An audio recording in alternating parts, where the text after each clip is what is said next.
back to our channel. Today with me is Grandmaster Tony Morris. I am here at his school in Asheville, North Carolina. The name of his school is Sun Tzu Martial Arts. Grandmaster Morris? Yes, sir. Thank you for having me to your school. Thanks for being here. We're honored to have you. You're welcome. Would you tell all of our members a little bit about yourself and your school and how you got started? Sure, happy to do it. First of all, I turned 62 in a couple of weeks. I started when I was 10 in Charlotte, North Carolina in 1972 after having been bullied for a couple of years, and I started practicing martial arts to help me overcome the bullying, which, I really wanted the bullying to stop, so I trained really hard, and I learned enough in 4 or 5 months to make the bullying stop. That was an epic day for me, and it's a funny story for another day. But that transformed my life, and I thought that I would stop practicing after, handling the bully, but I was having such a positive experience that I continued practicing. So I noticed that I was already doing well in school, but I found it easier to focus. I gained a lot of confidence overcoming, the bully situation. I started playing sports and was really good at those. I noticed that my martial arts practice helped me be a better athlete, helped me with timing and spacing and anticipation, endurance, stamina, all that. And I noticed that my confidence socially was expanding a lot too. And I had a lot of friends already, but it started making it easier for me to make new friends and be in different social situations and navigate those with confidence. So I kept practicing, and I never planned on being a lifetime practitioner. I never planned on being a school owner. I ended up, graduating high school, going to college, changed my major a million times, ended up with a chemistry degree, thought I was going to go to med school, kept practicing Taekwondo this whole time.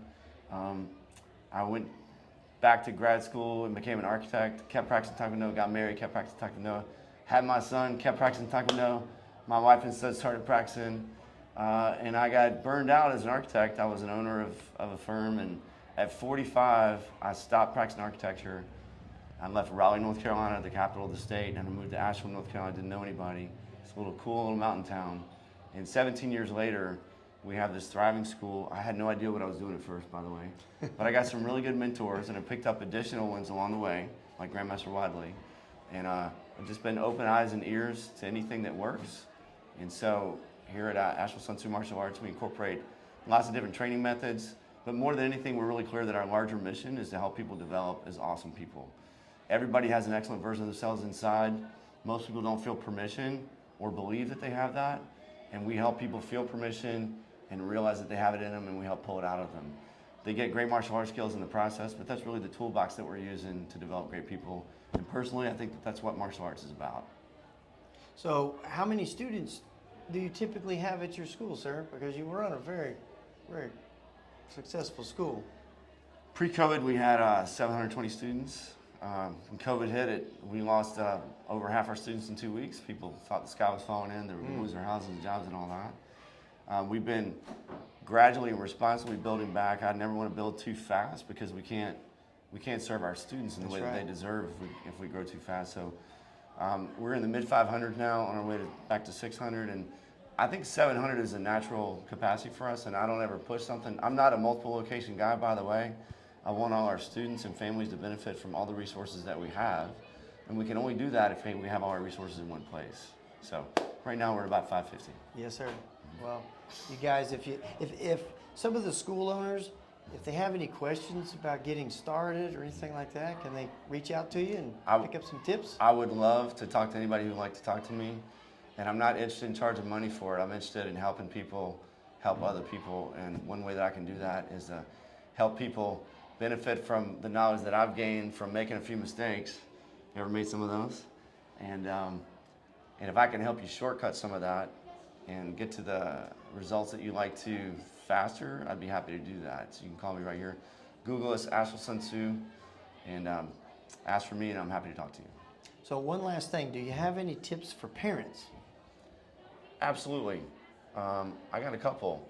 First of all, I'd encourage parents to remember a few things, and I'm going to sound insensitive when I say this, but I'm actually really proud to tell you, your job is not to be your kid's friend. Your kids will love you and appreciate you if they feel how much you love and care for them, but kids need structure, kids need clear rules, and kids need consistency. So if you're inconsistent in the way you handle different situations with your kids, if you let your kids make decisions before their times, for example, it's not appropriate for a 6-year-old to decide what you're having for dinner. If you ask a 6-year-old what you're having for dinner, it's going to be ice cream and cake. So, you know, you're the one that's going to tell them that you're having broccoli for dinner, and that's what you're going to have. It's not appropriate for kids to decide when they're going to go to bed. There are different levels of decision that are appropriate at different ages. And when we give our kids those opportunities, when they've gotten to the developmental stage where they're ready for that and they've earned that, then it's appropriate to give them those options. But before that time, we're just burdening them. But they don't realize it's a burden. They think it's a privilege, but they're actually not prepared to be able to think in the way that they need to. And so they often won't make good decisions, and then that causes bad results. It turns into stress.